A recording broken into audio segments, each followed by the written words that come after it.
하나님께서 이스라엘 백성들을 향한 계획을 가지시고 그들로 출애굽하게 하셨고 그들의 삶에 하나님께서 새로운 목적지를 허락하셨습니다. 하나님께서 가나안이라고 하는 그 땅을 예비하셨고 그 땅을 차지하도록 하나님이 말씀하셨습니다. 여러분, 이스라엘 백성들의 출애굽 과정에서 가나안 땅에 대한 약속은 이스라엘 백성들이 원해서 하나님이 주신 겁니까? 아니면 애초에 하나님이 그들에게 주기로 작정하신 곳이었습니까? 우리는 후자인 것을 너무나 잘 압니다. 다시 말해서 하나님께서는 이스라엘 백성들의 요청에 대한 응답으로 가나안 땅을 주신 것이 아니라 하나님의 계획과 섭리 속에서 가나안 땅을 그들에게 허락하셨다는 것입니다. 그러면 우리가 창세기부터 진행되어진 여러 하나님의 역사들을 우리가 살펴볼 때 하나님의 말씀하신 모든 것은 다 성취되었다라고 하는 사실을 가지고 생각해 보면 하나님이 이스라엘 백성에게 가나안 땅을 주기로 약속하셨다는 것은 되어질 일입니까? 이미 된 일입니까? 하나님의 관점에서 보면 이건 이미 되어진 일입니다. 하나님께서 창세기에서 이미 천지 만물을 창조하실 때 말씀으로 창조하신 것을 명확하게 보여주셨습니다. 말씀하신 것, 하나님이 그대로 되라고 하신 것들은 다 되었습니다. 하나님의 말씀이라고 하는 것은 단지 어떤 명령이나 혹은 어떤 이해를 위한 학문적인 서술이 아니죠. 창조주 하나님의 명령하신 말씀하신 것은 그것이 되어짐의 역사로 일어난다는 것을 우리는 말씀을 통해서 분명히 알고 있습니다. 그러면 적어도 가나안 땅에 대한 하나님의 약속은 이미 그 땅을 차지한 것과 같이 여겨도 되어질 법한 일이다 라고 하는 교훈이 이스라엘 백성들에게는 분명히 있었다는 말입니다. 우리는 민수기 13장 말씀을 대하면 하나님께서 이스라엘 백성들로 하여금 가나안 땅에 들어가 그 땅을 정탐하도록 하나님이 명령하신 것으로 이해하고 그 말씀을 대면하곤 합니다. 자, 우리가 신명기 말씀을 보겠습니다. 신명기 1장입니다.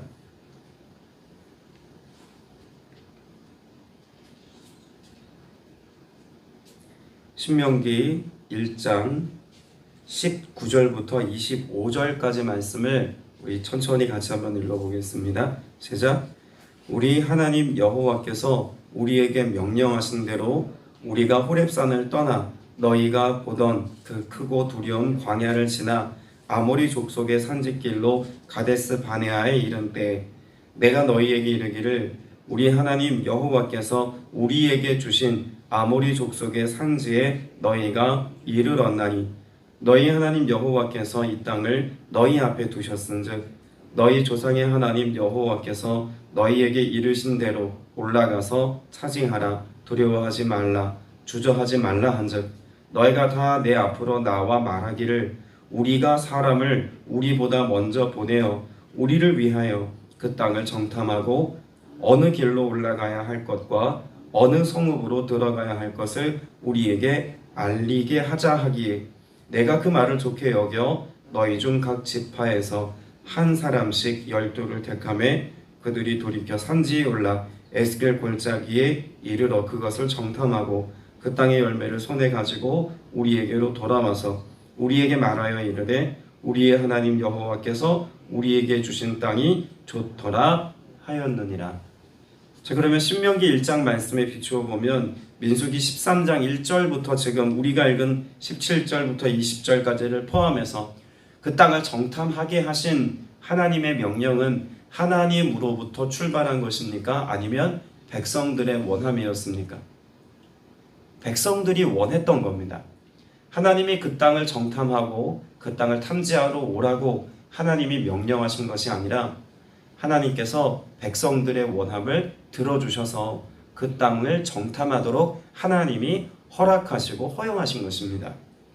자, 그러면 이 정탐하고 관련해서 우리가 생각해 볼 것은 하나님의 관점에서 정탐은 필요한 것이었을까요? 불필요한 일이었을까요? 애초에 정탐한다라고 하는 것은 그들에게는 크게 불필요한 일이었다라고 하는 것을 알 수 있습니다. 왜일까요? 신명기 1장 말씀을 보면 하나님께서 그 백성된 자들에게 뭐라고 말씀하고 계십니까? 20절 말씀을 보세요. 내가 너희에게 이르기를 우리 하나님 여호와께서 우리에게 무엇하신? 주신입니다. 앞으로 주실 그 땅이 아니라 이미 그들에게 주신 그 땅을 정탐하기를 원한다라고 하는 고백을 지금 말씀에 기록하고 있는 것이죠. 하나님께서는 이미 이스라엘 백성들에게 그 땅을 주셨습니다. 그러면 적어도 민수기 13장에 기록되어져 있는 이 정탐 사건은 무엇과 관련이 있다고 말할 수 있을까요? 하나님이 허락하신 그 땅에 대한 백성들의 의심입니다. 하나님은 주셨음에도 불구하고 과연 그 땅이 우리가 들어가서 전쟁을 치룰 만한 땅인지, 그 땅을 차지하여서 우리가 누리고 살 만한 땅인지, 그것을 내 관점에서 보고 싶다는 이야기입니다. 우리 신앙인들의 삶 속에서 자주 실수하고 또 혹은 실패하는 이유 중에 하나가 관점입니다. 하나님께서 우리에게 말씀하신 그것을 말씀 그대로 이해하고 아멘으로 취하여서 받기보다는 끊임없이 자기 생각과 자기 이해를 가지고 하나님의 말씀을 해석하는 오류를 범하거나 말씀 그 자체를 믿기보다는 합리적인 또 이성적으로 논리 정연하게 설명 가능한 것만 따져 믿으려고 하는 우리의 잘못된 태도가 도리어 우리의 신앙과 우리의 삶에 가장 큰 장애물이 되기도 한다는 것을 우린 종종 잊고 살아갑니다. 하나님이 말씀하셨습니다. 이미 그 땅을 주었다고 말씀하셨고 그 땅은 하나님이 예비하신 것이라고 말씀하고 있음에도 불구하고 그들은 가서 자기 눈으로 직접 확인하고 관찰하고 따져보고 계산해서 과연 전쟁을 치를 만한 것인지를 우리 스스로 판단하겠다는 것입니다. 가나안 땅의 정탐 사건은 하나님께서 그 땅을 주신 것을 어쩌면 가서 둘러보고 오라는 마음에서 하나님이 허락하신 것이 아닐까 생각됩니다. 내가 너에게 주었는데 그 준 땅이 얼마나 아름다운 땅인지, 내가 얼마나 복된 땅을 너에게 허락했는지 가서 보고 와라 라고 하는 관점에서 하나님이 그들로 허락하셨다고 볼 수 있다는 것이죠. 자, 그래서 그런 관점을 가지고 18절 말씀부터 다시 한번 보겠습니다. 민수기 13장 18절 이하. 올라가서 하나님이 보라고 말하시죠. 그 땅이 어떠한지 정탐하라. 곧 그 땅 거민이 강한지 약한지 많은지 적은지, 그들이 사는 땅이 좋은지 나쁜지, 성읍인지 진영인지 산성인지, 토지가 비옥한지 메마른 나무가 있는지 없는지를 탐지하라. 여러분, 여기 탐지하라는 뉘앙스가 그러면 가서 정말 전쟁을 치를 수 있는지를 가서 보고 확인하라는 것이 아니라 무엇하고 오라는 말씀으로 이해해야 할까요? 하나님이 주신 땅이 어떠한 곳인지를 둘러보고 오라는 관점에서 말씀을 볼 수 있어야 한다는 것입니다. 그래서 하나님이 뭐라고 말씀하고 계실까요? 뒤에 나오는 탐지하라, 뒤에 담대하라 라고 말씀하고 있습니다. 여러분, 탐지하러 간 그곳, 하나님께서 보시기에 그들의 삶 가운데 무엇을 가질지를 이미 알고 계셨습니다. 자, 신명기 1장에서도 똑같이 말씀하세요. 신명기 1장 21절에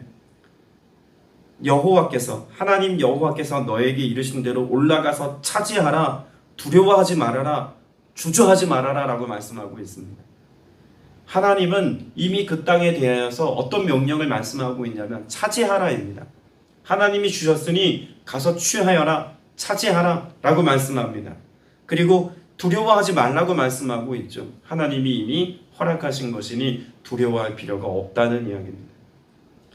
자, 그럼에도 불구하고 그들의 삶의 반응은 어떤 것이었습니까? 정탐하고 돌아온 민수기 13장 말씀을 다시 돌아보시면 28절에 이렇게 기록합니다. 그러나 그 땅 거민은 강하고 성읍은 견고하고 심이 클 뿐 아니라 거기서 아낙 자손을 보았으며 라고 말씀하고 있습니다. 저희가 민수기 13장 말씀을 보면서 주목해 볼 단어는 보았으며입니다. 그 가나안 땅을 가서 보았습니다. 그런데 가서 뭘 본 겁니까? 아낙 자손을 보았으며 라고 말씀하고 있습니다. 그리고 33절을 보겠습니다. 거기서 네피림 자손인 아낙 자손의 거민들을 보았나니 우리는 스스로 보기에도 메뚜기 같으니 그들이 보기에도 그와 같았을 것이니라.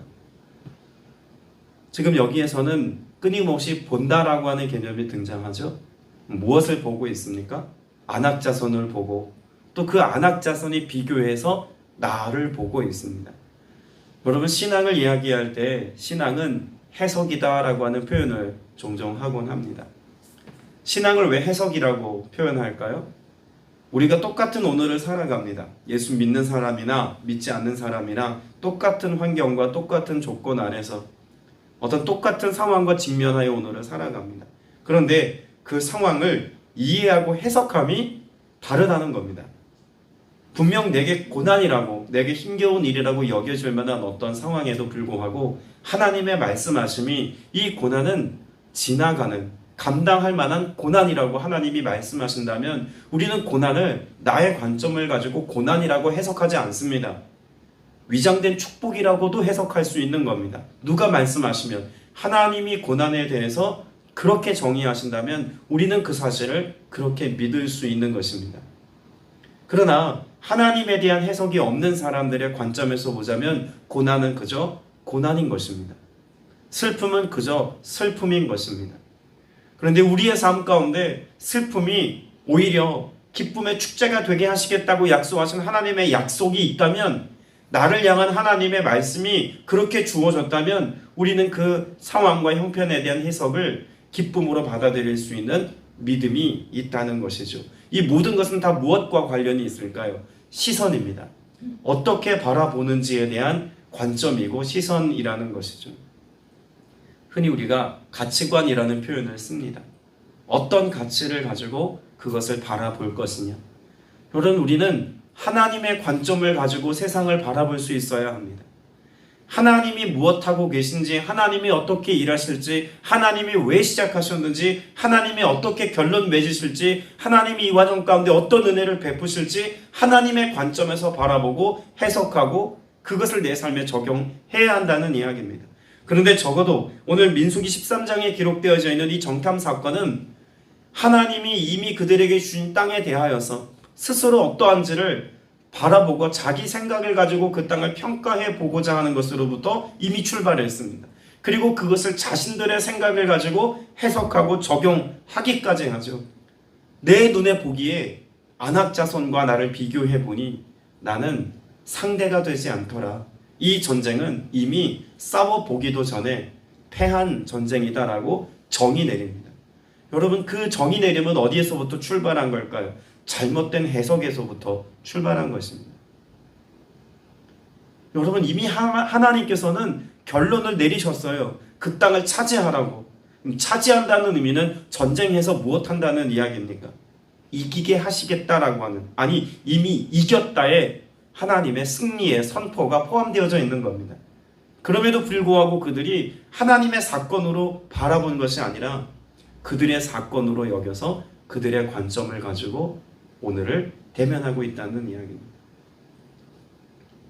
오늘 저와 여러분의 삶 속에 주어진 이 하루의 모든 삶, 그 시간과 정황과 모든 것들을 어떻게 해석하시겠습니까? 하나님의 관점을 가지고 바라보고 해석하는 믿음의 차원의 삶을 사시겠습니까? 아니면 모두가 동의하는 상식 수준의 삶의 고백을 가지고 오늘을 사시겠습니까? 여러분, 예수님께서는 우리의 상식을 사용하십니다. 그러나 우리의 삶이 상식 수준에 머물러 있기를 바라지는 않으십니다. 언제나 하나님은 상식 수준에서 우리의 삶에 역사하시지만 우리의 상식적인 행동을 통해서 하나님의 놀라운 기적과 권능의 역사, 그 표적을 이루시는 주님인 것을 우리가 믿고 오늘을 살아가야 합니다. 어제 신방 예배를 드리면서 요한복음 2장에 기록되어져 있는 가나안 혼인잔치에 관한 말씀을 깊이 묵상하고 나누어 왔습니다. 가나의 혼인잔치. 여러분, 포도주가 떨어진 사건은 그 축제와도 같은 그 삶의 현장 가운데서 가장 심각한 문제였습니다. 그런데 그 심각한 문제를 예수님이 해결하실 때 결례를 따라서 거기 있는 돌 항아리들을 보시고 거기에 물을 채우라고 말씀합니다. 여러분, 만일 포도주가 떨어진 이 잔치 자리에서 더 놀라운 권능과 기적의 역사가 일어나려면 거기다가 물을 채우기보다 어떻게 해야 더 기적적일까요? 빈 항아리에 예수님이 명령하시는 겁니다. 마치 이스라엘 백성들이 광야를 행진할 때 반석에서 물이 솟아난 것처럼 항아리에게 명령하는 거죠. 포도주야, 솟아나라. 얼마나 더 드라마틱합니까? 그 빈 항아리에서 갑자기 포도주가 펑펑 솟아나는 것은 놀라운 기적 아닙니까? 그런데 예수님 그렇게 하지 않으셨어요. 예수님께서는 하인들에게 물을 채우라고 말씀합니다. 여러분, 하인들이 거기다가 물을 채우는 행동은 상식입니까? 이상적인 행동입니까? 상식적인 행동입니다. 지극히 상식적이죠. 누구나 할 수 있는 일들입니다. 그런데 누구나 할 수 있는 그 일들을 하인들에게 요청했을 때 그 상식적인 일을 하인들이 무엇했습니까? 순종했습니다. 무엇이었기에? 주님의 말씀이었기에 순종했습니다. 그리고 더불어 주님의 명령이 함께 포함되죠. 그 물을 떠다가 연회장에게 갖다 주라. 어쩌면 물이 포도주로 바뀌는 순간은 그 순간이었지 않을까 싶습니다. 너무나 상식적인 일들입니다. 물을 채우는 것도 물을 뜨는 것도 다 상식 수준의 일들입니다. 그러다 그것을 믿음의 차원으로 끌어올려서 주님의 말씀에 내가 순종했더니 이미 그렇게 된 줄로 믿고 반응했더니 물이 포도주가 되는 기적의 역사가 상식을 통해 이루어지더라는 것입니다. 주님은 우리의 삶에 그렇게 역사하시고 일하십니다. 하나님의 권능의 역사는 분명 우리의 삶에 우리의 생각을 뛰어넘는 하나님의 역사라고 하는 것을 분명히 이해해야 합니다. 그러나 하나님의 기적은 무엇으로부터 출발할까요? 여러분이 선택할 수 있고 쉽게 할 수 있는 기도의 자리를 지키는 것, 하나님의 말씀을 읽고 그 말씀을 내 마음에 심는 것, 우리가 예배하는 삶을 살아가는 것, 하나님께서 내게 주신 사명을 따라 작은 일에도 충성하며 오늘을 살아가는 것, 우리의 가정과 우리의 삶의 현장에서 내게 맡기신 그 모든 것들을 주님께서 내게 주신 소명이라고 여기고 오늘 이 하루를 성실히 살아가는 그 일상과 평범함과 그 상식 수준의 일들을 통해서 하나님은 하나님의 일을 우리의 삶에 이루어 가시는 줄로 믿습니다. 그것을 우리가 신뢰하며 나아가는 것이죠. 정탐하는 것, 여러분 이것은 아무것도 아닙니다. 너무나 쉬운 일이에요. 우리의 산지를 생각을 해보면 우리나라 산들의 경우는 나무들이 빼곡해서 산에 올라가서 아래를 내려다본다는 것이 그렇게 쉬운 일이 아닙니다. 산 높이 올라가도 저 산 밑에 사람들이 움직임이 있는지 어떤지를 가늠할 수가 없어요. 그런데 이스라엘의 지금 여기 가데스라고 하는 곳에서부터 가나안 평지에 이르기까지 그들이 서 있는 그 땅의 경우는 나무가 하나도 없습니다. 적어도 그 성읍 안쪽에 나무가 있는지는 모르겠습니다만 그 외곽 쪽에는 나무가 하나도 없어요. 저도 그 땅에 가서 보았습니다만 높은 산 꼭대기에 오르면 저 멀리 있는 반대편 산에서 목자들이 양떼를 지금 끌고 가고 있는지 쉬고 있는지가 눈으로 확인이 돼요. 내 시력만 좋다면. 하나님께서 정탐하라고 하신 것을 보면은요, 가서 면밀히 들여다보다 라고 하는 의미의 정탐이 아니었을 겁니다. 저 멀리 서서 그 땅의 풍경을 아마 그 사람들의 움직임이나 이런 것들을 가서 보고 왔을 겁니다. 그런데 그들의 눈에 보기에는 어떠했을까요? 네피림이라고 불리워지는 사람들의 그 신체와 그들의 골격이 크다라고 하는 것이 대단한 것처럼 보였다는 겁니다. 그들이 진영에 들어가서 본 것이 아님에도 불구하고 그 산지에서 올라가서 본 그들의 자그마한 움직임이나 성읍의 대략적인 풍경을 보고도 스스로를 비교하여서 악평합니다. 내가 그들과 비교해 보니 메뚜기 같더라. 지금 이들의 비교의식은 어디에서부터 출발한 걸까요? 그들의 두려움에서부터 출발한 것입니다. 그들의 마음 가운데 이미 두려움이 자리하고 나니까 네피림이라고 불리워지는 가나안 땅에 살고 있는 사람들의 실체가 정확하게 어떤 것인지 비교해보지 않아도 이미 그들 마음 가운데 전쟁에서 패배한 것처럼 여기기 시작했다는 이야기죠. 그리고 그 출발선에는 뭐가 있습니까? 자기 생각이 있습니다. 여러분, 우리가 믿음의 삶을 살아가는 것에 있어서 가장 큰 걸림돌이다라고 말할 수 있는 것은요, 언제나 자기 생각입니다. 여러분, 결국 민수기를 지나서 이스라엘 백성들이 여호수아에 가서는 전쟁을 치르고 그 땅을 차지하여 하나님께서 각 지파별로 땅을 분배해 주지 않습니까? 그 땅을 다 차지하고 결국 그 땅을 살아가는 사사시대를 맞이해서 하나님께서 그들로 하여금 그 땅을 차지하며 누리며 살라고 하신 그 사사시대의 역사를 실패한 역사라고 말합니다.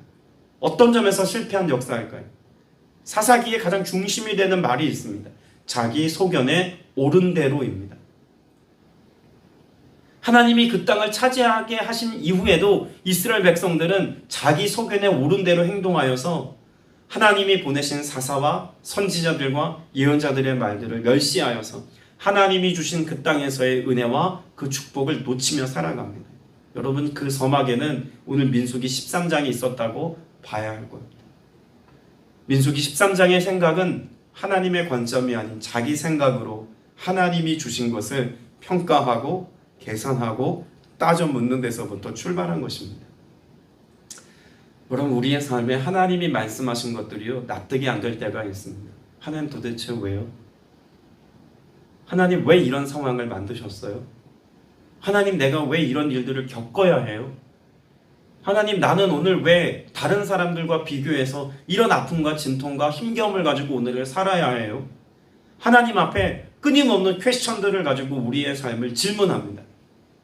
그런데 그 질문에 대한 해답은 어쩌면 이미 우리의 삶에 나 있는지도 모르겠습니다.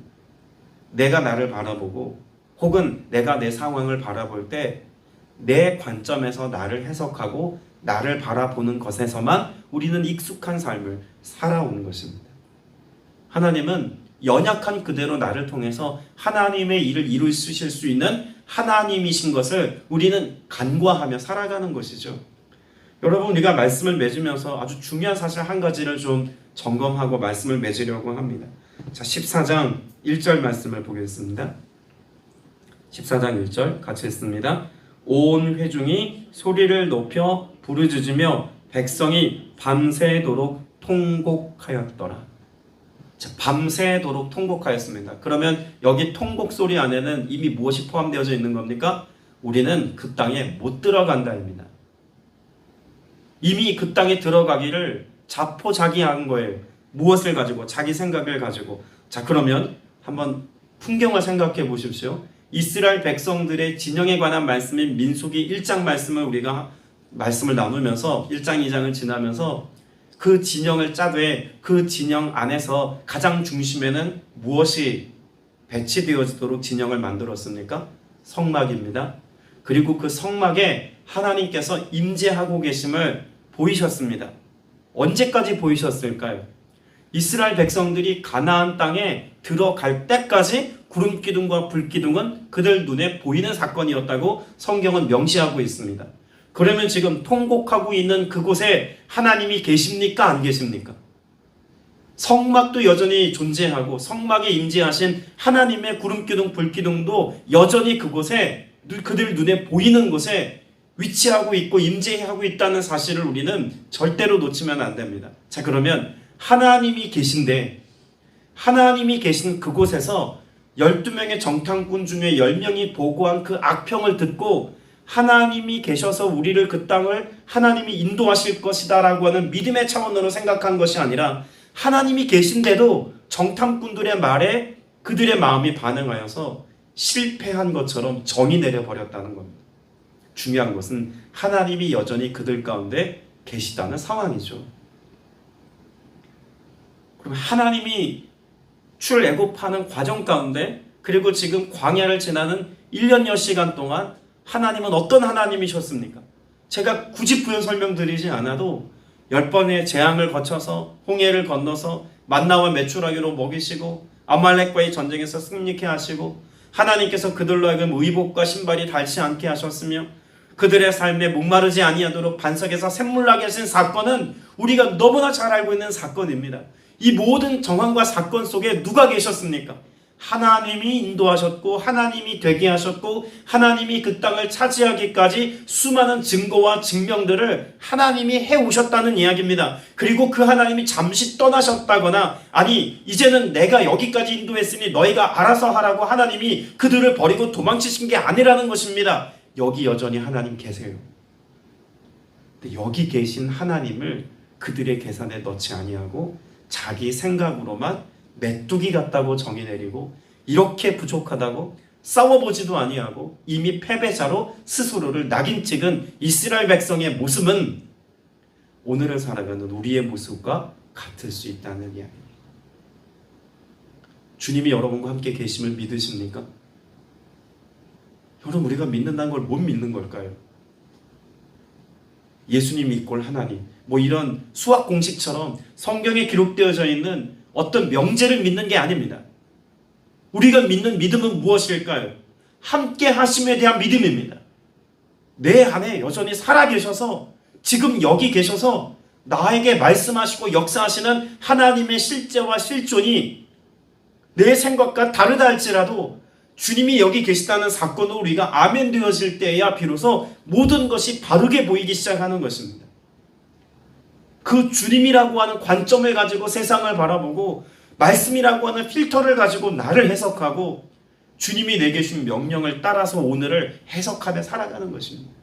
여기 계신 하나님, 지금 나에게 말씀하시고 지금도 내게 역사하시는 바로 그 하나님에 대한 부재가, 아니 부재한 것처럼 느끼고 생각하는 나의 생각이 오히려 우리를 믿음의 차원에서 끌어내리는 가장 결정적인 이유가 되더라는 것입니다. 주님은 우리를 그와 같이 버리신 적이 없습니다. 임마누엘의 주님은 예수 그리스도를 주로 믿는 우리의 삶에 단 한순간도 포기하지 아니하시고 버리지 아니하시고 내버려 두지 아니하시고 나와 함께 계십니다. 내가 고난당하는 그때에도, 내가 감당할 수 없는 인생의 슬픔의 문제에 직면했을 때에도, 아니 홀로 남겨진 것처럼 수많은 인생의 괴로움과 아픔과 진통 속에서 그 어둠 속에서 내가 헤매이고 있는 것 같은 시간을 보낼 때에도, 이해할 수 없고 납득할 수 없는 어떤 상황과 직면해서 탄식할 때에도 주님은 우리를 그와 같이 버려두신 적이 없습니다. 광야 같은 인생길에 주님이 함께 하신 것처럼, 아니 지금 밤새도록 통곡하고 있는 이 모습조차 누가 보고 계실까요? 하나님은 안타까운 심정으로 보고 계실 것입니다. 여러분의 삶에 어떠한 상황과 형편 가운데서도 주님이 함께 하신다는 이 사실에 대한 신뢰와 믿음의 고백을 가지고 주님의 관점으로 오늘을 평가하고 판단하고 나를 해석해서 주님이 하실 일들을 믿음의 차원에서 기대하고 선포하고 찬양하고 예배하며 살아가는 오늘의 복된 날 되시기를 주님의 이름으로 축복합니다. 기도드리겠습니다. 은혜가 풍성하신 아버지 하나님, 오늘을 살아가는 믿음의 권속들의 삶에도 통곡이 있습니다. 내 눈에 보기에, 내 생각에 그렇게 통곡해야 할 만한 일처럼 여겨질 만한 일들이 무수합니다.